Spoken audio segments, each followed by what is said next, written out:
എത്ര ദിവസം കിടന്നാലും എത്ര പേര് ക്ഷീണിച്ചാലും ഞങ്ങൾക്ക് ഒരുപാട് പേരുണ്ട് ആശമാർ.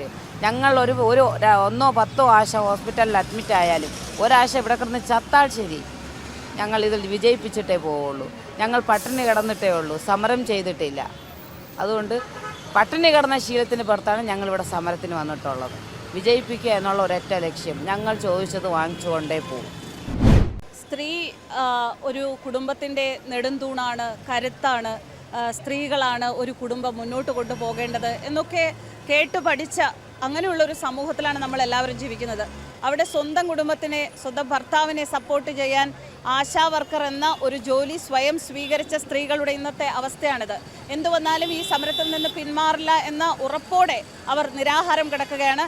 എന്താണ് അവർക്ക് പറയാനുള്ളത് എന്ന് നമുക്ക് കേൾക്കാം. നമ്മൾ ഒരു പൊതുനിരത്താണിത് അല്ലേ, അവിടെ വന്ന് നമ്മൾ നിരാഹാരം സ്ത്രീകളായിട്ട് പോലും ഇങ്ങനെ ചെയ്യുക എന്നുള്ളത് ഭയങ്കര വേദന ഉണ്ടാക്കുന്നതാണ്. നമ്മുടെ കുടുംബത്തിലുള്ളവർ കാണുമ്പോൾ കുഞ്ഞുങ്ങൾക്കും ഭർത്താവിനും അമ്മയ്ക്കും ഒന്നും സഹിക്കാൻ പറ്റില്ല. എന്താണ് പറയാനുള്ളത്? അതും ആരോഗ്യമന്ത്രി എന്ന് പറയുന്നത് ഒരു സ്ത്രീയാണ്. അവരിതൊന്നും കാണാതെ നടക്കുന്നു എന്ന് തന്നെ പറയാം. എന്താ ചേച്ചിക്ക് പറയാനുള്ളത്? എനിക്ക് പറയാനുള്ളത്, ആരോഗ്യമന്ത്രി ഇവിടം വരെ കൊണ്ടു എത്തിച്ചത് നമ്മുടെ ഗവൺമെൻറ് ഭരണകാരിയാണ്. അവർക്ക് ഒരു 5-6 ദിവസം കഴിയുമ്പം പറയാമായിരുന്നു, ആദ്യത്തെ ചർച്ചയ്ക്ക് വിളിച്ചാൽ പറയാമായിരുന്നു ഞങ്ങളുടെ കയ്യിൽ ഇപ്പോൾ കാശില്ല എന്ന് പറയാമായിരുന്നു. പക്ഷെ അത് ചെയ്തില്ല. 9-ാം തീയതി 9 ദിവസമായപ്പോൾ ഞങ്ങളിവിടെ കിടക്കെ ഒരുപാട് ശമ്പളം വാങ്ങുന്നു. ആളെന്ന് പറയേണ്ട, ഒരുപാട് പേര് പറഞ്ഞു കേട്ടിട്ടുള്ളതാണ്. ഒരുപാട് ശമ്പളം വാങ്ങുന്നവർക്ക് മുൻകാല പ്രാബല്യത്തോടു കൂടി വീണ്ടും ശമ്പളം കൂട്ടുന്നു. ഇവിടെ ഞങ്ങൾ കിടക്കുന്ന 9-ൻ്റെ അന്നാണ്. എന്നിട്ടും അവർക്ക് സാമ്പത്തിക ബുദ്ധിമുട്ടാണ്. നമ്മുടെ സംസ്ഥാനവും കേന്ദ്രവും തമ്മിൽ ബന്ധിപ്പിക്കുന്ന ഭരണാധികാരികൾ, മെമ്പർമാർ, അവർക്ക് ശമ്പളം കൂട്ടുന്നു. ഒന്നും കിട്ടാഞ്ഞിട്ടല്ല.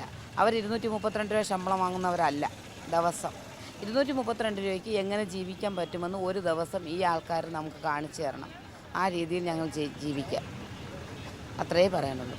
ഈ ഇതിൽ കൊണ്ടൊന്ന് എത്തിച്ചത് നമ്മുടെ ഭരണാധികാരികൾ മാത്രമാണ്.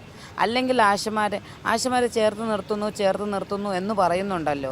എങ്ങനെ ചേർത്ത് നിർത്തുന്നു?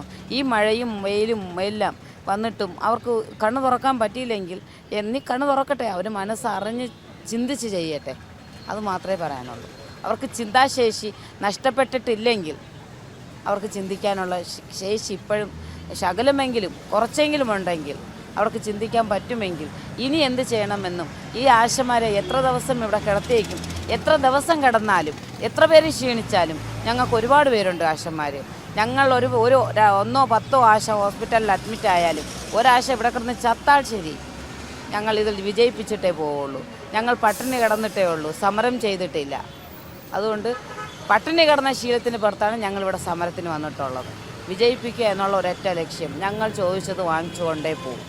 ഒരുപാട് പേരുടെ കണ്ണീരൊപ്പിയവരാണ് നിങ്ങൾ അല്ലേ? പല അവസരങ്ങളിലും കൊറോണ കാലത്തുൾപ്പെടെ. അതുപോലെ തന്നെ നേരത്തെ ഒരാൾ പ്രസംഗിക്കുന്ന കേട്ടു, ഒരു ഡോക്ടർമാർക്ക് തുല്യം അല്ലെങ്കിൽ അവരുടെ മിഡിലിൽ നിൽക്കുന്ന ഒരു വ്യക്തികളാണ് നിങ്ങളെല്ലാവരും. അങ്ങനെ വരുമ്പോൾ നിങ്ങൾ നൽകിയ കുറേ സത്പ്രവർത്തികളുണ്ട് ഈ സമൂഹത്തിൽ. ആ സത്പ്രവർത്തികൾ അല്ലെങ്കിൽ അത് കണ്ടവർ, അതിന് അനുഭവിച്ചവർ നിങ്ങൾക്കൊപ്പം സപ്പോർട്ടായിട്ട് നിൽക്കുമെന്ന് വിശ്വസിക്കുന്നുണ്ടോ? ഇന്ന് ഞാനാണ് നിൽക്കുന്നതെന്ന് അറിഞ്ഞ് എൻ്റെ ഏരിയയിൽ ഞാൻ വർക്ക് ചെയ്ത കോവിഡ് ടൈമിനും അല്ലാതെയും ഇപ്പോഴും ഞാൻ വർക്ക് ചെയ്തവർ എന്നെ വിളിക്കുന്നു, മക്കളെ നീയാണോ നിൽക്കുന്നത്, നീ എന്തിനു മക്കളെ, നിന്നെക്കൊണ്ട് പറ്റുമോ? അവർ കരയുകയാണ്. അതാണ് എൻ്റെ ഏരിയ, എൻ്റെ സമൂഹം ഉറപ്പായിട്ട് ഞങ്ങളുടെ കൂടെ നിൽക്കും. എൻ്റെ പേരെന്താ? ഷീജ. ഓക്കെ.